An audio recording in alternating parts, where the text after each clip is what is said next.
Hello, all, and welcome to the Forgotten OneCast. I am your host, CJP, and I do have one very quick question to ask everyone. Are you ready to rock? Are you? Are you ready to rock? I know I am. But today we're going to be talking some of my favorite music of all time, made by a company that's been around since the late 1800s, actually, making playing cards. And of course, I'm talking about Nintendo, because there's nothing more I'd love than Nintendo games, Nintendo music. Ever since I got my first NES back in '87, I've been nothing but a Nintendo fanboy, and I will always be a Nintendo fanboy.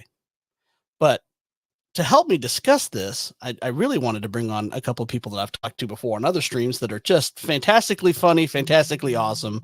They are Melee K and Melee James from Melee Games. Hello, everyone. God, that was such a nice intro. It's so good. I've been working on it. I love it. Any show where we raise the horns, we up the irons. It's a great show. Thank you for having us. This feels like a long freaking time coming because you are the best. And what better way to unite us than with glorious Bing Bing Wahoo Nintendo music? And I love it. I love it. Heck yeah. But of course, you know, I am a working man, and it also is 'tis the season. So we do want to make sure that we pay the sponsors as well as we can. So you know what's coming next. Oh, yeah.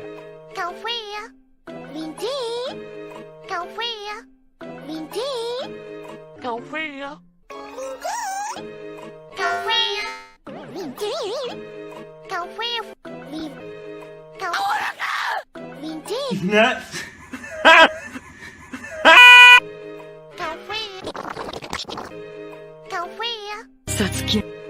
Al Pilkington. All right. Are you team coffee or are you team green tea? Try coffeebrandcoffee.com and enjoy 10% off your order with promo code CJP. Coffee Brand Coffee, great coffee, no gimmicks. And just remember, he's having a massive sale, up to 64% off different items on the website at coffeebrandcoffee.com. Just to make sure, you know, if you want to give me some love, you got to put in that promo code CJP for coffeebrandcoffee.com. So now that that's out of the way,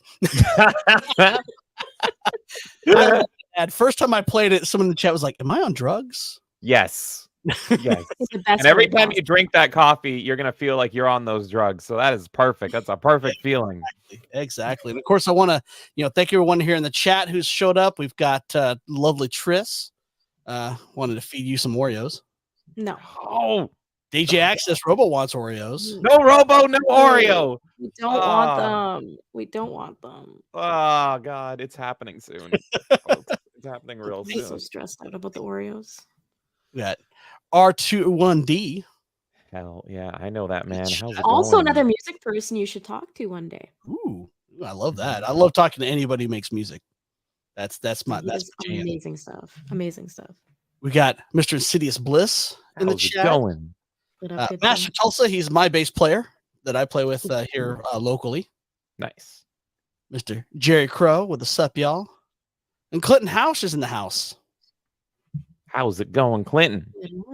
Awesome. Well, yeah, so we are here to talk about the music of Nintendo. You know, going all the way back to Koji Kondo and the original Super Mario Brothers in 1985. You know, that song should be, I think, put in the museum, like the Smithsonian. 100%. It's so iconic. You hear it, you know exactly what it is, and it takes you back. It's like a sense memory. It's like the video game song. Yeah, like everyone knows it. People that don't even play video games, never have touched a controller or anything, like they know that. It's like a iconic jingle now that is kind of transcended everything. So maybe the most recognizable thing about Mario, like you could have his silhouette, like his old school 8-bit silhouette and all that stuff, and then you have that music. Like what tops that? That's the most recognizable thing from Mario, maybe from gaming, period. So. And the fact that they've been able to refresh it over the last 40 years and still keep it sounding the same and yet different every time. that the composers that Nintendo hires are just amazing to me, especially Koji Kondo, obviously the Godfather.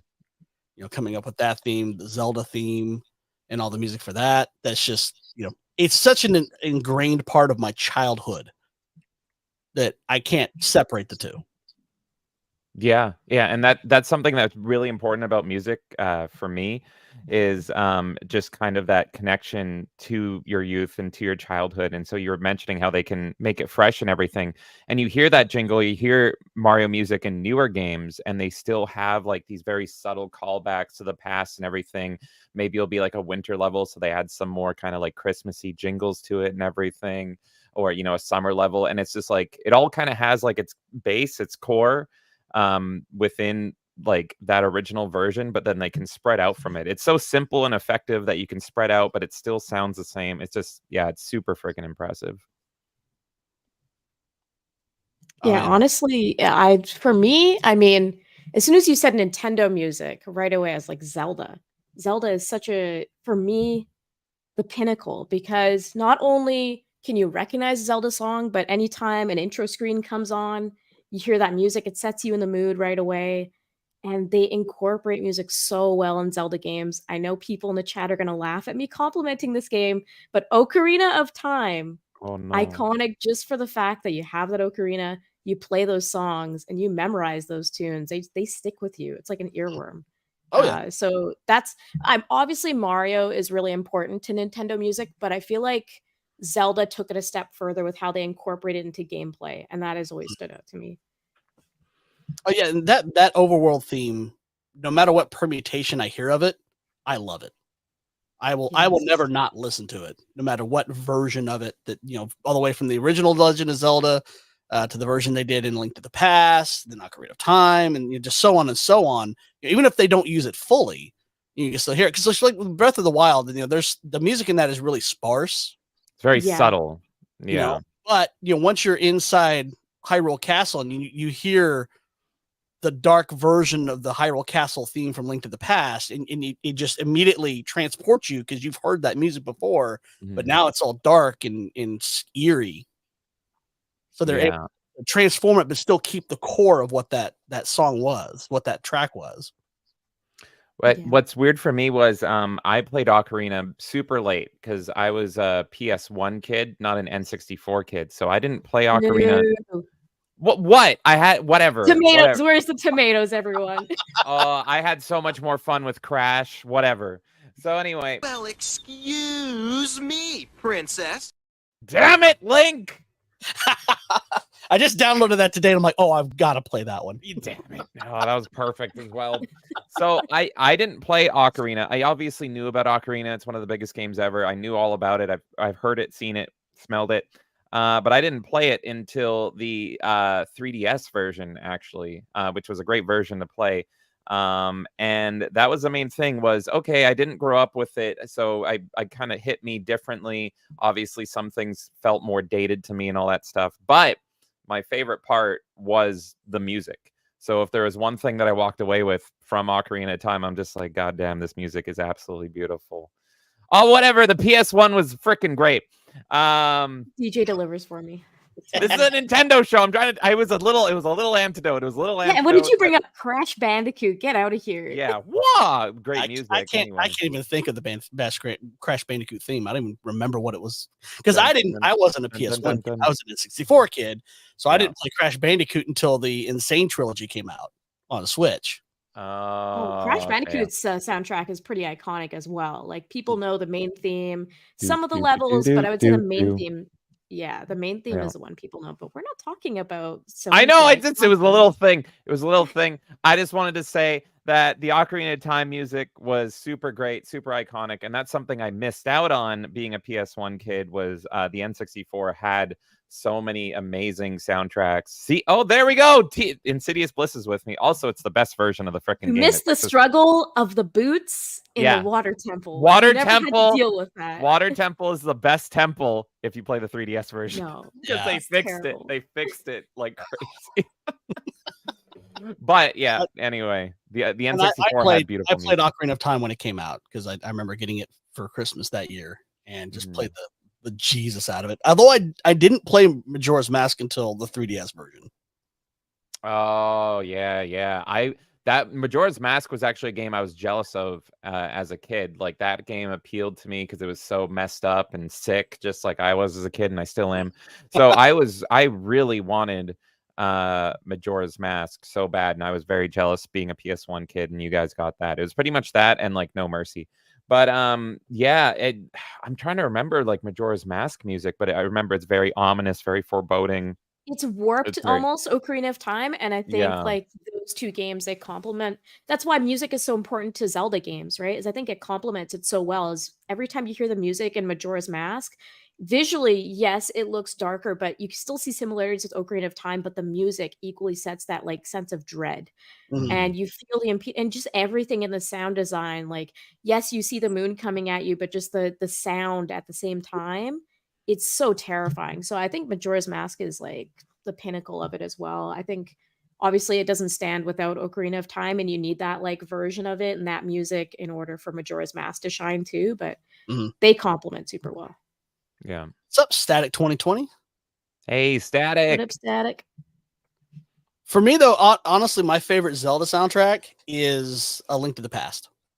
And actually A Link Between Worlds, because they were able to re-record a lot of those tracks, more updated, but still keep the same sound from the original. But a Link to the Past, the Dark World theme, I could put that 10-hour version on YouTube and just go to town with it. There's just something about that theme that just really resonated with me. Everyone tell this man to play A Link to the Past, because he's looking at us like, what's that music? Yeah, no, I'm out of that. That's fine. That's fine. Everyone knows my takes on Zelda at this point. I don't have to I'm tell glad you. CJP brought up A Link Between Worlds, and I have to use this opportunity to say A Link Between Worlds is fantastic. It's a shame that it's stuck on the 3DS. I hope they find a way to port that properly, but that game is amazing, and I have a hard time saying if I like A Link to the Past more or A Link Between Worlds, because What's the music they're like both in good. A Link Between Worlds? Is it kind of like a remix of A Link to the Past, or There are some new tracks here and there, especially with when you're facing Yuga and the end of the game. They've got some different themes there, but for the most part, it's the same music, just they've reorchestrated it, as opposed to being 16-bit samples. Right. Think of it similar to Smash Brothers, right? Like when you play Smash Brothers and you hear those songs, there's an original way that you heard it on its own system, but they do a really good job of like remastering it for Smash. That makes sense. Yeah, the Dark World theme in both is fantastic. That makes sense. Okay, speaking of Smash Brothers, I was gonna say, speaking of Smash Brothers, beautiful collection of music.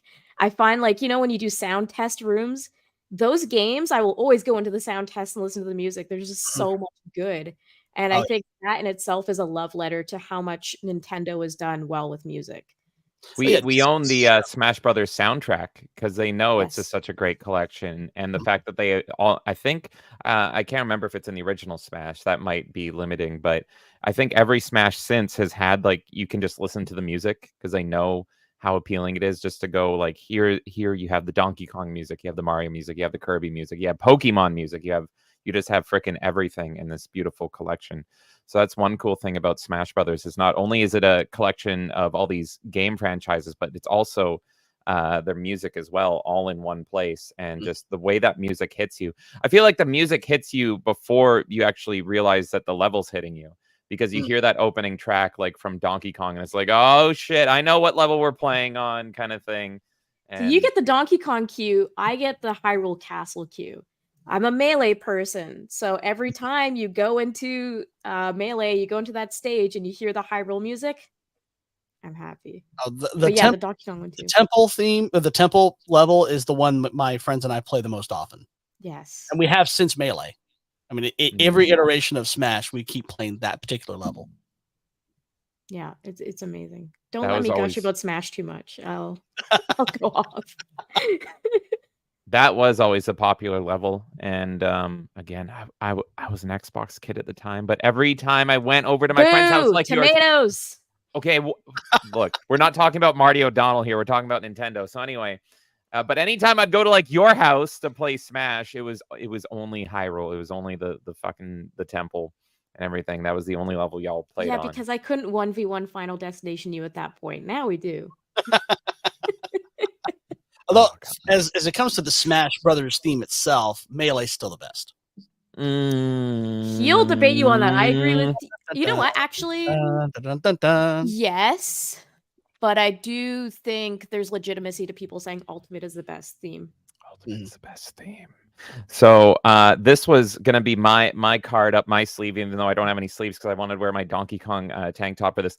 But here's the thing: when we're talking about Nintendo music, people want to go for the classics and everything. Obviously, classic is iconic, but I actually think that Nintendo music has never been better, ever. Like since this generation, I think they've really peaked, and the reason that they've peaked now is because they started introducing lyrics. And so they've been doing all these new versions of their songs, but adding lyrics into them. And all my favorite Nintendo songs are pretty much from this generation. And so you have Mario Odyssey, the Pauline theme from New Donk City, that what is it called? The Jump One Up Man or Superstar. Jump Up Superstar. And then you have the Smash theme, where it's still the Smash theme, but they just added lyrics into it, and it sounds super beautiful. And you also had Kirby's Forgotten Land that had a lyrical intro as well.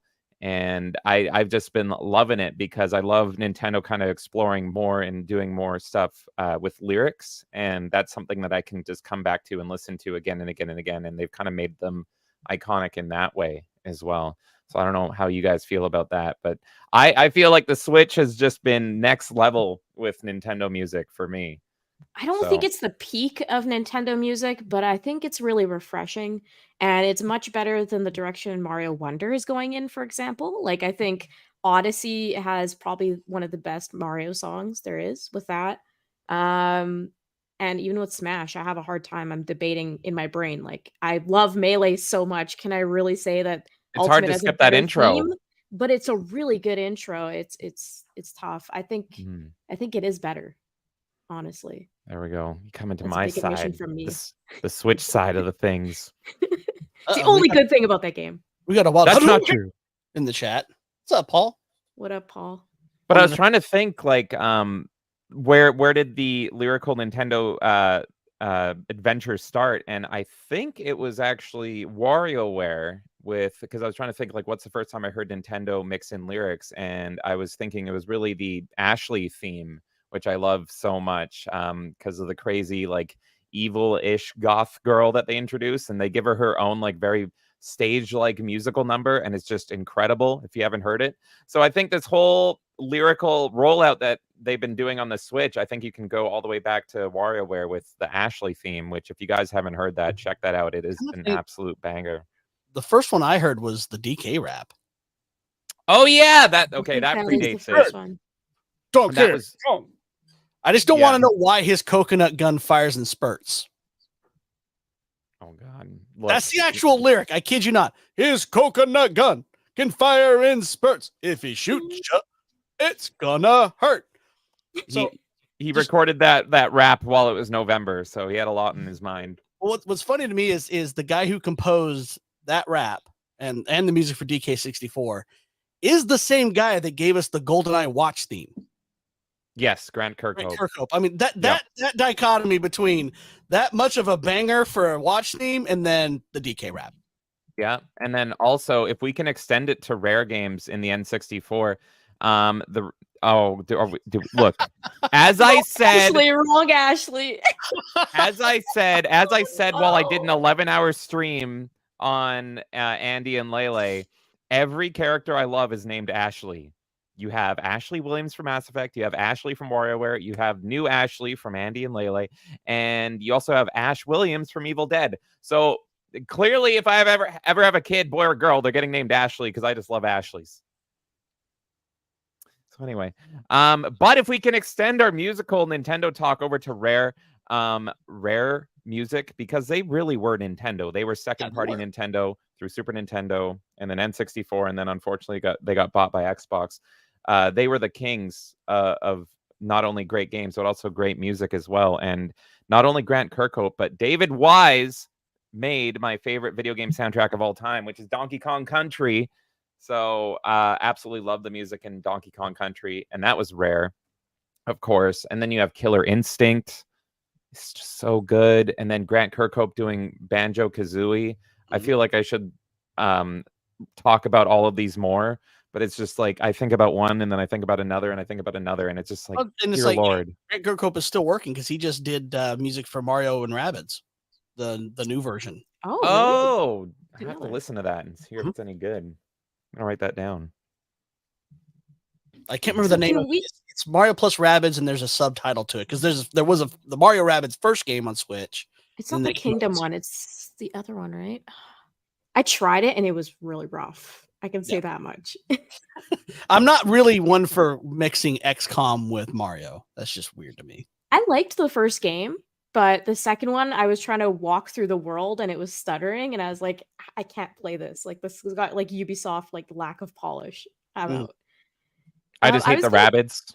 So yeah, Yes, that's the all. rabbits are terrible. But I was gonna say, I can we hate them. count GoldenEye in this conversation? I feel like that's a big deal, especially for your Oh, yeah. channel. But Oh yeah, I mean, That's you know, like- GoldenEye 64 is for me one of the pinnacles of soundtracks because it was able to take the style that Eric Serra wrote for the movie and translate it into a game form, but to keep Mhm. that kind of same sound without actually just being a note for note copy. Yeah, I remember hearing Grant Kirkhope talk about it when he was on Game Grumps, because I used to love Game Grumps when John was on it, and then I immediately stopped when John was not on it. But they had an episode with Grant Kirkhope because Grant Kirkhope was a hero of John's at the time, and they were talking about GoldenEye, and he was just like, yeah, I just listened to every James Bond theme, and then I was like, let's remix this and let's add this to this and add this to this. And so that's why it feels so James Bond but also original, is that every single song in that game kind of has a core James Bond like underlaying through it all. Well, the great thing about the James Bond theme is just that 3-note rise and fall Mm-hmm. is so easy to write just about anything on top of. So it makes it easy to do a track and make it sound James Bond. You just have that da, na, na, na. All you have to do Yeah. is add that underneath it, and it's a James Bond song. So that's what makes it so easy to make those kind of remixes and make it sound like it's supposed to, without Mhm. having to do a lot of extra work. So that's Yeah. the genius of the James Bond theme for me.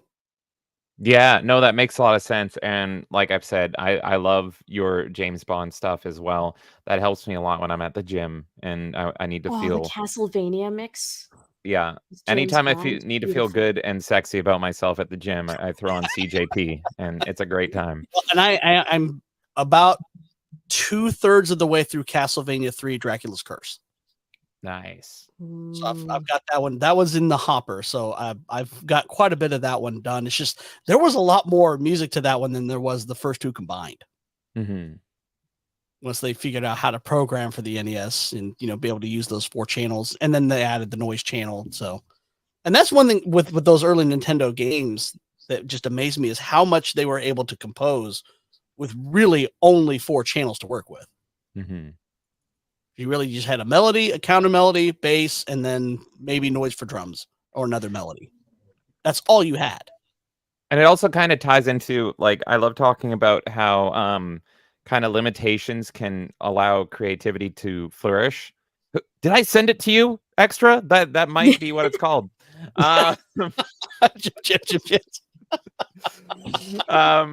But when I think about certain songs where it was just like they're so limited in what they can do, and whether it's on the NES or the Super Nintendo, Kay is going to kill me because I think the Super Nintendo destroys the Genesis in terms of music. You go on about restrictions and Sega had it and you make fun of them for it, but you're fine with the SDS. That's why we get into beef. The Super I Nintendo love had that the good twang. kind of restrictions, yeah. But I love Star Fox 64. I love Star Fox 64. I think it's better than Star Fox SNES. However, Star Fox SNES has greatly superior music. Greatly superior music. The iconic... I'm going to have to check for you extra. I'm going to have to check. The most iconic Star Fox song is from SNES Star Fox. It's not in Star Fox 64 like at all, What, the which is crazy. Corneria theme? Yeah, yeah. Well, the down, down, out, down, out, bow, bow, bow. That iconic like banger intro. I'm pretty sure that's not even in Star Fox 64. I made one of those for GoldenEye too. Just that particular song though. I haven't You really. did? I do have Corneria with the GoldenEye sound font. I need to consume this. Sorry, this is like the best. Well, I was trying to save it for when I hit 500 subs, but then when October hit and I went flat for the entire month, I was like, well, that's going to take a while. Oh no, you'll get there. You'll get there, man. Dude, if you want to keep that for your 500, that's an amazing way to celebrate. That's like you're pretty much making a marriage of like the best of N64. Well, it's actually the Cornelia theme from SNES. Oh, you're using that one? Yeah, I got you. Okay. But I'm using the GoldenEye sound fonts for it, so that's amazing. Which it's just been the most versatile that I've found, so I'm just loving that. No, that's so awesome. Yeah. That's true. That's true. And when I'm thinking of like Konami, what comes to mind? Let me make sure. I don't want to misquote myself here. Well, if you can't tell by the remixes I do, I like Konami. Yes. I've done Metal Gear and 2 Castlevanias so far. But yeah, this isn't Nintendo, but I mean, with Konami, I think Castlevania music pretty much peaked with Symphony of the Night, and that was PlayStation. And so you can kind of see the limitations did hurt Konami in that regard. But then when they got over on the PS1, it was just like, oh my God, everything is so perfect. Everything's so wonderful. But anyway, Nintendo. That doesn't Franny, count. I have a reason to not talk about Nintendo today. Yeah. But I also love how music can kind of make you feel, dread and, make you feel like alone. A scene might not be scary, but you just add in the right music and it can feel terrifying. And so think about like Yoshi's Island and that Bowser scene at the end when he's like kind of rising up and it's got that like really subtle like do do do, but it sounds so different from the rest of the game. And it gave you this feeling of like, oh God, this is it. This is the intense final battle, and this is scary. And he's like giant, like Godzilla, and everything. So I love how music can just kind of give you this sway of emotions, even on a limited system like the Super Nintendo. They can pull that off. Going back to that original Mario Brothers game, when you get under 100 seconds, and then all of a sudden you hear that do do do do do do do do, and then the music double times on you. Yeah.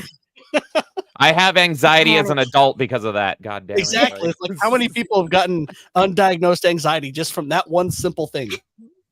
Just hear it and start going in a panic. Oh yes. Oh yes.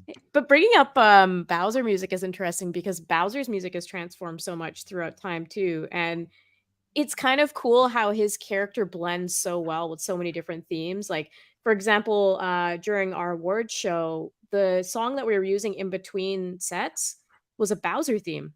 But you wouldn't know that because it sounds so different compared to all these other menacing songs. But that was the 3D world, like the jazzy Bowser world.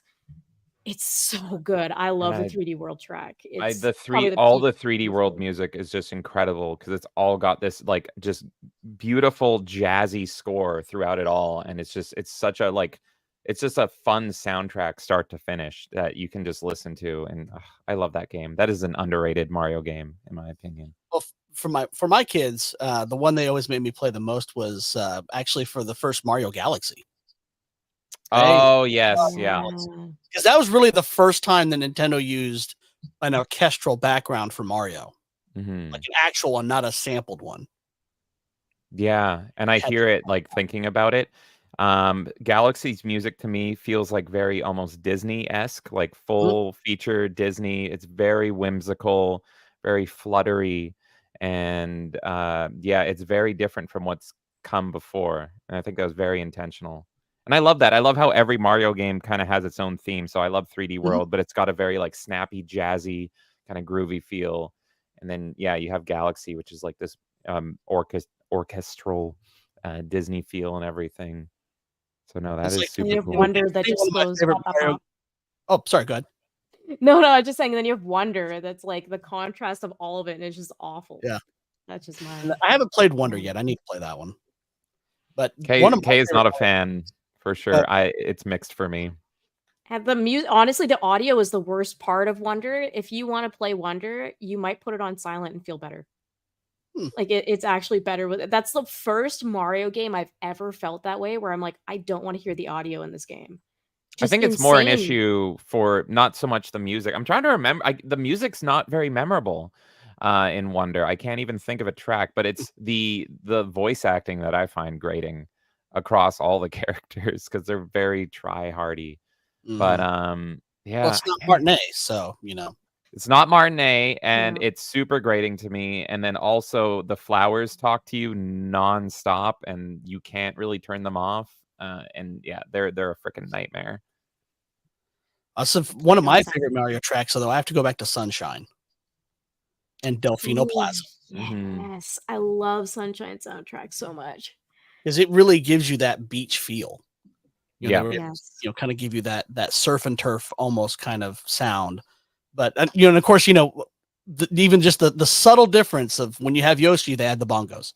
That's literally all they changed about the music, but it, you recognize it. It's like, oh, I hear the bongos. He's got Yoshi. And it transitions perfectly. Like you don't even realize you're going into it, and then you're like, oh yeah, I'm here. I've got this music on. Does a really great job. All right, Jerry, you need to debate Kay on the music. He's coming in with the big guns. Yeah, but I don't understand it to the level of these guys. I just think Sega Genesis music sound good. I like Road Rash. Done. This is the Nintendo show. We got to talk about Nintendo. What are you doing? Well, I did want to take a quick break because we're kind of at that halfway mark. I did have a special Christmas song for us to enjoy that is actually nowhere near related to Nintendo, but it's nerdy and I still love it. So here we go.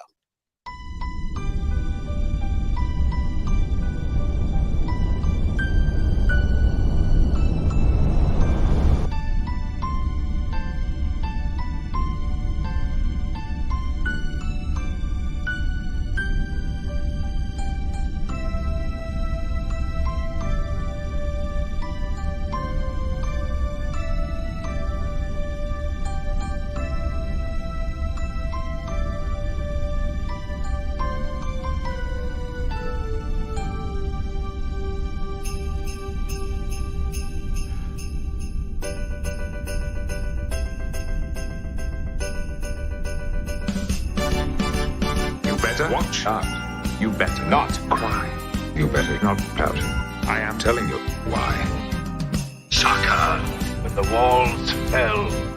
Shaka, when the walls fell. Darmok and Gelad at Tanagra. He's making a list. He's checking it twice. He's going to find out who's naughty or nice. Shaka, when the walls fell.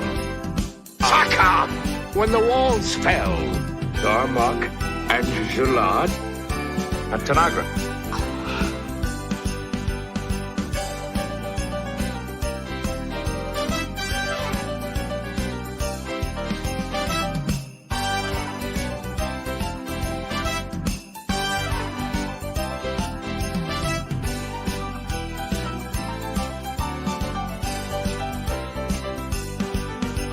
He sees you when you're sleeping.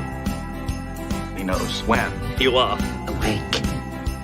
He knows if you have been bad or good. So Lunga the sky gray. Temper is arms wide. Aita. Santa and the claws fell. Santa and the claws fell. Santa Claus is coming. Darmok at Tanagra. Santa Claus is coming to town. Humbug, I tell you. Humbug.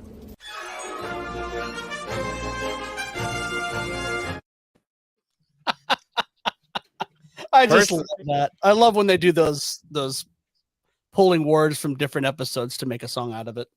That was great. Personally, I prefer Data's Scrooge to Picard's Scrooge. I'm just gonna say he put in a lot more effort.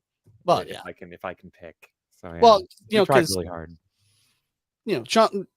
Patrick Stewart already has the accent. He doesn't have to work at it. Exactly. Data has to learn human frickin' emotion just to play it.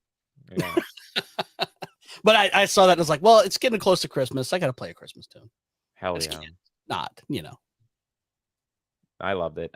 I'm still slowly getting through my first run of TNG. I was always a Star Wars fan, and then my Trekkie friend is like, you have to watch Star Trek, and so he's been forcing me to watch TNG. And I think I'm on the last season, but it's been beautiful. I love it.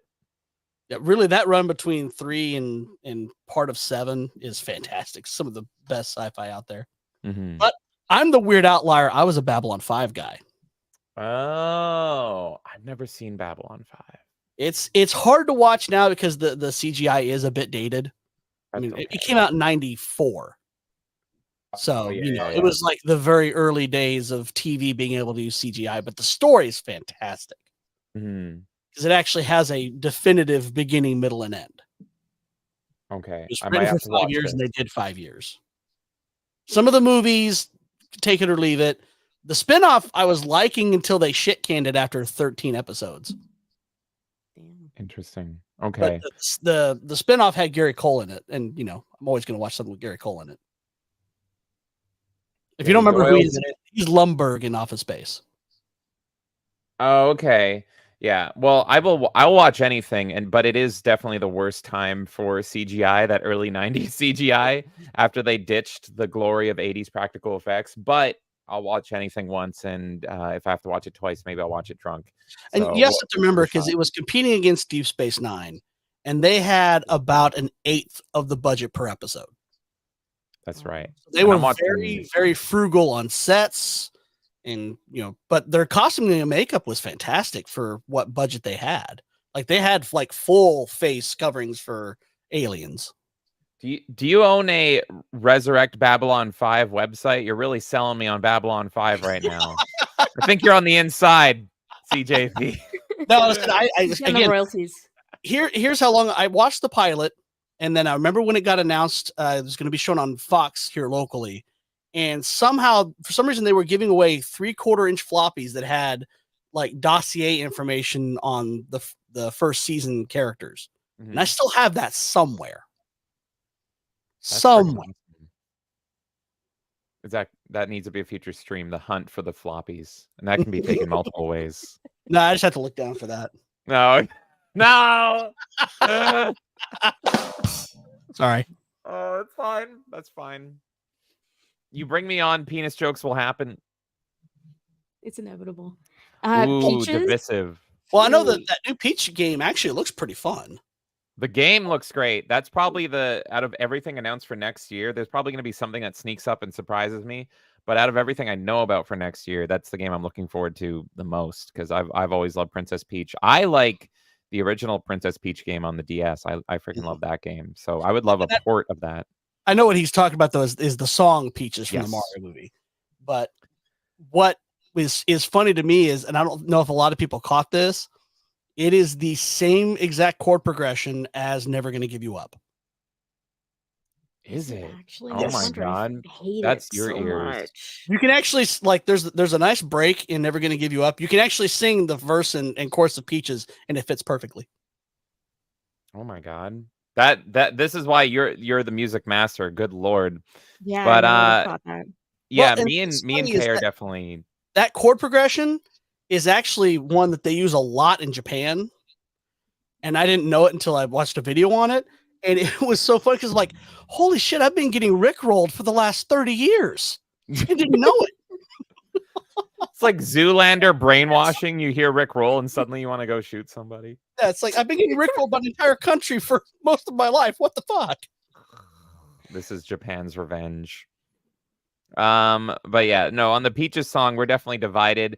I think it's okay-ish. I used to be a huge Tenacious D fan, and is very much Tenacious D. Keyword being I used to be. Now I'm definitely over it.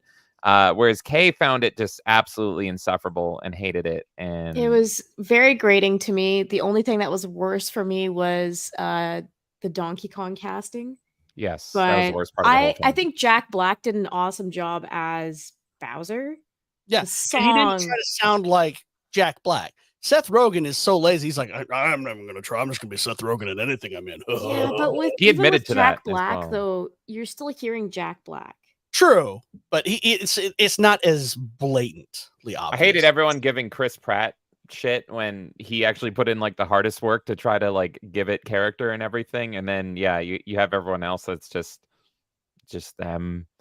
But yeah, so Peaches, it's okay. It worked. I hated how overrated it got, and then I had to hear it constantly, and I'm still hearing it constantly, and I'm going insane. Please, for the love of God, help. You know that a sequel is just going to try to do Peaches 2, Electric Boogaloo. Yeah, but then it's not going to be as good because they're forcing it, right? Exactly. Like, I think it blew up naturally, and I might not personally like the song in it, but it worked for what they were trying to do in the audience they were trying to capture. Like, I kind of acknowledged it wasn't really for me, that specific scene.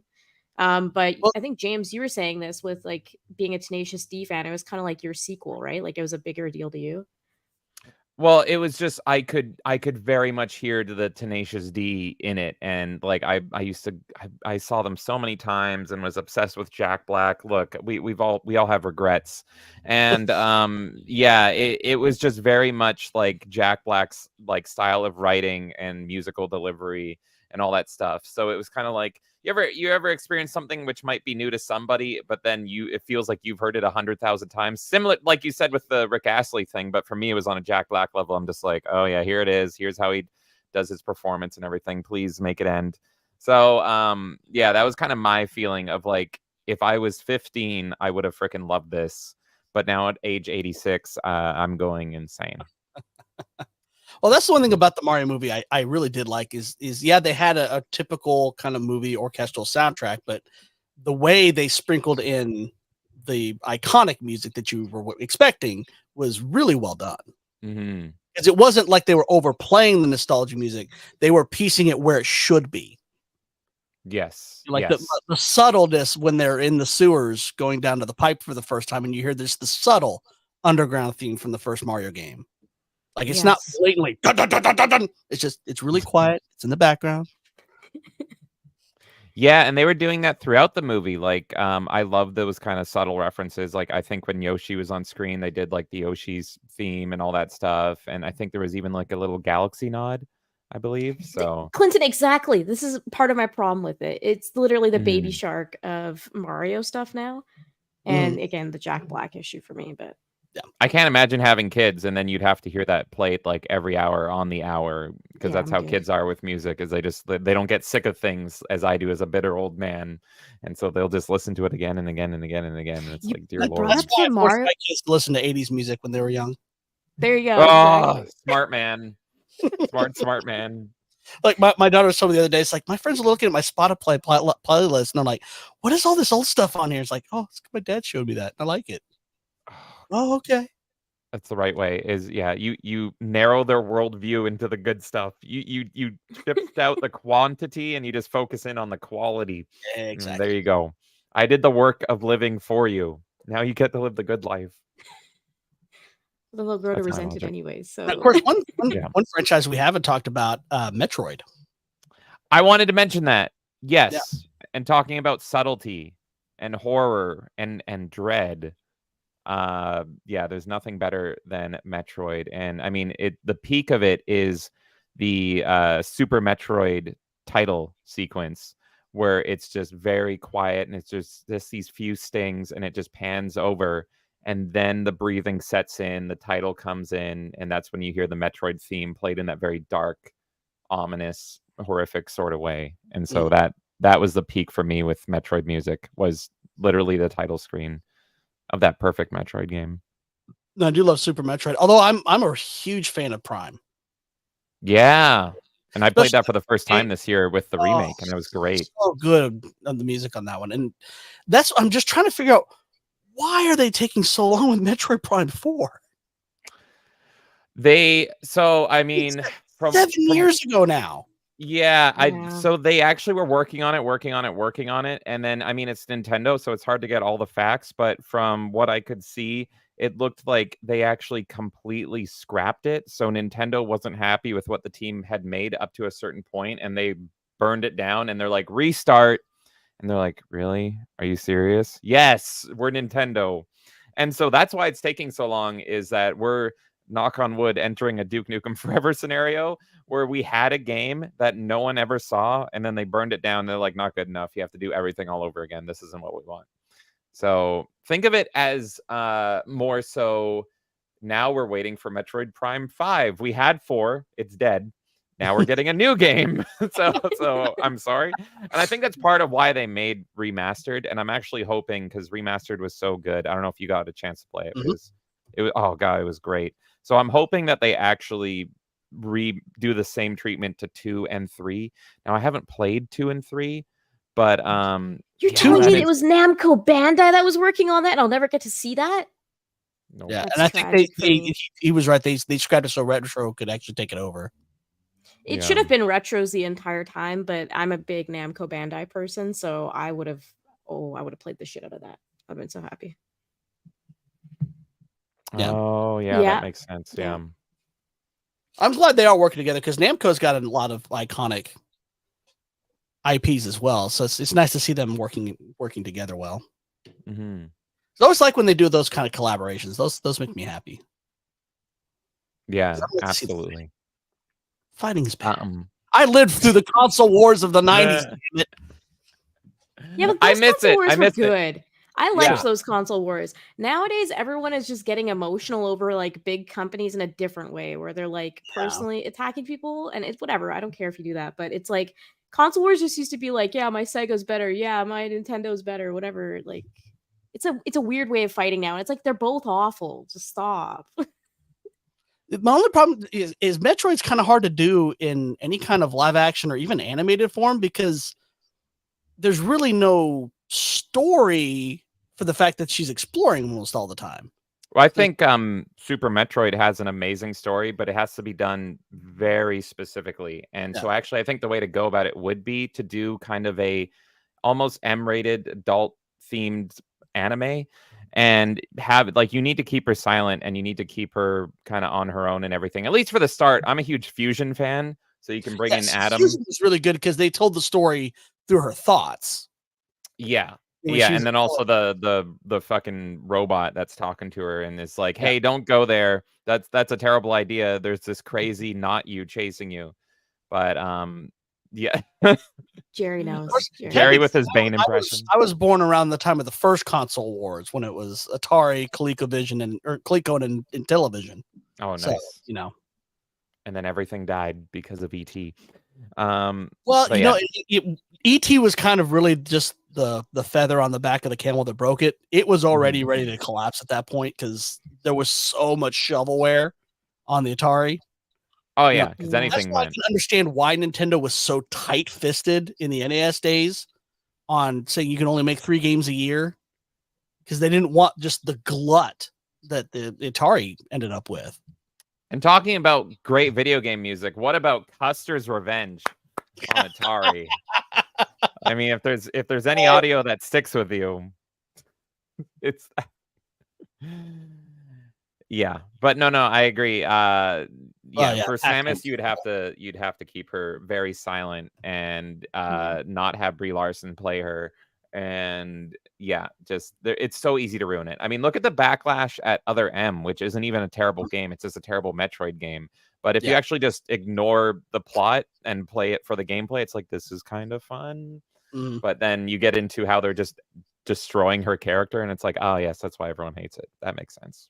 There was a fad in the 2000s. I don't know if you guys were aware of it, where there was a couple of different bands that were actually taking old NES music and actually playing it as a rock band. So you had your 4 channels. So you had 2 guitars playing melody, counter melody, bass, and then you had a drum set. And it was one of those things that just, it always was enjoyable to me, because I love the songs anyway, but then actually getting to hear it where you could kind of rock to it. But there was the Vantage, the Mini Bosses, and the Neskimos were the 3 that I knew of the most. Weird, because I mean, it's just gotten bigger since. I haven't heard of those ones, but like, I'm a big Power Glove fan, which is kind of, they do that as well. They also do like pop culture songs like Batman and TMNT, but they do a lot of Nintendo and classic Sega and everything. We went to a cool concert recently, which it was wild. What they did was they had a speedrunner on stage, and they did there was a guy speedrunning, I think it was Mega Man 2 and Castlevania, the first Castlevania, but then they had a band that was doing the music. And so it was really funny because like the speedrunner was effectively the singer in the center, and they had the game projected behind them. So the whole band would have to see at what point he was at, and it's like, all right, level 2. Da-da-da-da-da. And it was like we have to all synchronize like while he's trying to speedrun the game. Well, And that so, really kind of it really that brings it really full circle to the silent film era, where a lot of times they were playing these soundtracks live. There was a guy off on the on the side of the stage with a piano and like a one-man band setup, doing everything for the music, playing it live while the film was playing because they didn't have an actual way to project audio at the time. So that kind of really brings that kind of performance art full circle, which I really like. Yeah, I didn't make that connection, but you're 100% right. So that is super cool. We're rhyming like poetry right now. Oh my god. What was the name of that band? 8-Bit Brigade, I think, or something? I think that was it. Yeah, 8-Bit Brigade. Right? Brigade, I think. I don't know. I'm not saying words properly today. No, that's right. That's it. Me fail English? That's impossible. Ralph! He's in our walls again. Ralph's living in our walls. Oh my god. I need to download some more Ralph Wiggum stuff because it's just that boy is a gift machine. Does he tell you to burn things? No, but he always tells me about his bent Wookiee. Oh, it's a Bit Brigade. There you go. Extra. Oh, okay. We just added an 8. My Wookiee. Yeah. But yeah, if you get a chance to look up The Advantage, because they did a 2 different albums, and it's just really great arrangements. In fact, they're the only ones that do the Zelda dungeon theme right. Because everyone tries to just play that melody line all at once, but it was panned on the original NES. So it was actually one channel was 1 and 3, the other channel was 2 and 4. So it was dun, dun, dun, dun, dun, dun, dun, dun. They're the only ones that actually played that correctly. And I really, really enjoyed that because I'm a nerd like that. I catch the little stupid things like that. Hey, that's good. We need more of that, right? And we learn so much every time we watch your show and we hear you talk. We learn so much about music. Well, thank you. I appreciate that. We are kind of getting close to the end here. I did want to, for programming notes, next week, no show, Christmas, obviously. So I am doing a full album release of Electronic Noise 2, Digital Boogaloo. So if you want to see what that looks like, where did my share screen go? There it is. Where did the actual screen go? Did it disappear? Gosh darn it. That's fine.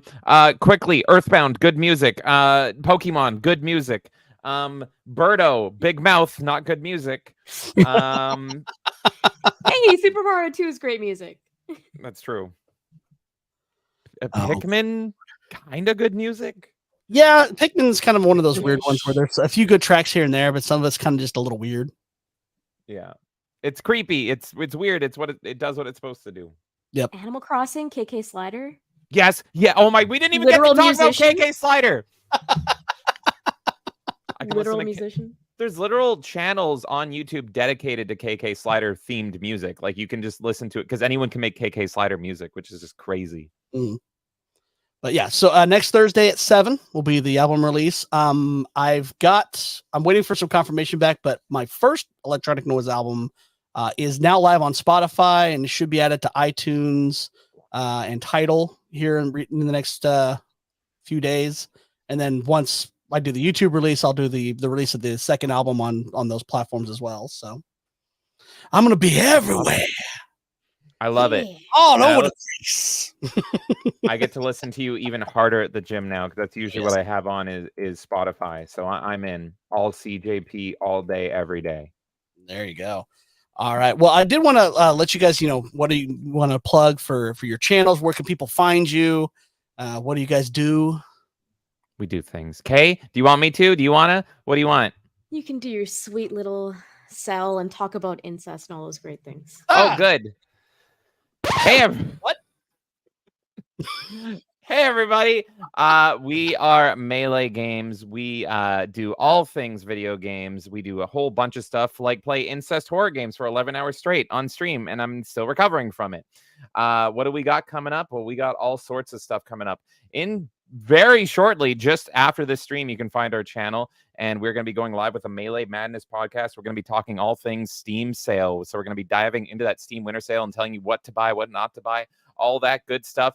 This Saturday with Jonathan Davis, I am going to be diving in with Kong the game, because you guys hate me so much that you want me to play games that are terrible. So come watch me play some Kong on Saturday, and then Sunday we do Steam Roulette, but hey, it's Christmas Eve. Maybe something special is going to happen. Stay tuned. So lots of stuff, nonstop video games, nonstop incest horror. That's what we do over at Melee Games. Come find us, and you're going to maybe have a good time. Maybe. I don't know. We'll find out.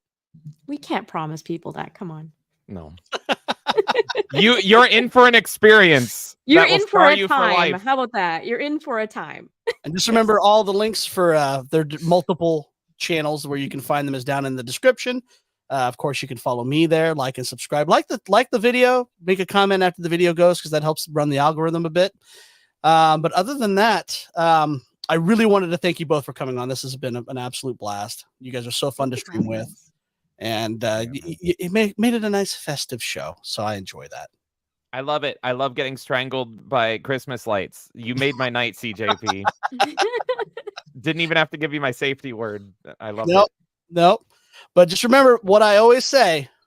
Just keep making music. Everybody, you have a wonderful evening.